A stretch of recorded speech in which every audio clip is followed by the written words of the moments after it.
बेगाने शादी में अब्दुल्ला दिवाना यांनी जी इच्छा व्यक्त केली आहे आणि महाराष्ट्राच्या संदर्भामध्ये बोलत असताना शरद पवारांचा पक्ष हा काँग्रेसमध्ये विलीन झाला पाहिजे.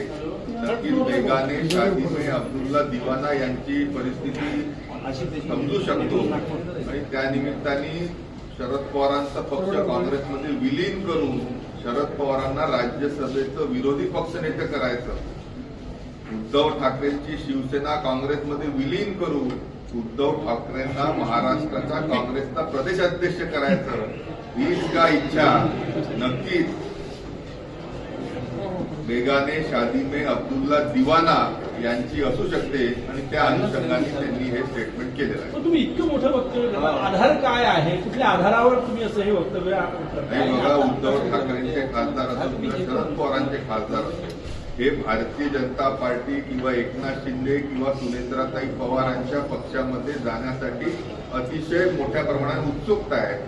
मरता क्या न करता यापेक्षा या सर्वांना काँग्रेसमध्ये पाठवावं आणि त्या निमित्ताने पवारांना विरोधी पक्षनेतेपद राष्ट्रवादीचे ते स्वतः सदस्य आहेत आणि सोबतच उद्धव ठाकरेंना काँग्रेसचं महाराष्ट्राचं प्रदेशाध्यक्ष मिळून घ्यायचं हाच त्याच्या मागचा उद्देश आहे. विधान परिषदेच्या निवडणूक आहे. सुनील केदार एक हाती त्या ठिकाणी किल्ला त्यांच्या ताब्यात लढवत आहे आणि तुम्ही आणि डॉक्टर साहेब दोन्ही सुनील केदारांचे विरोधी मानले जातात.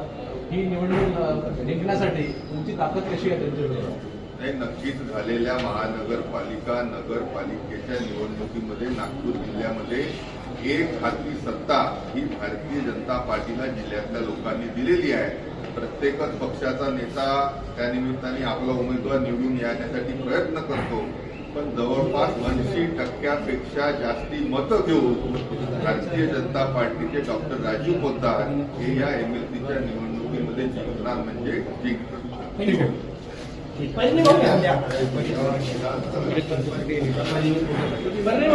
Like, share, and subscribe. Test Tech News.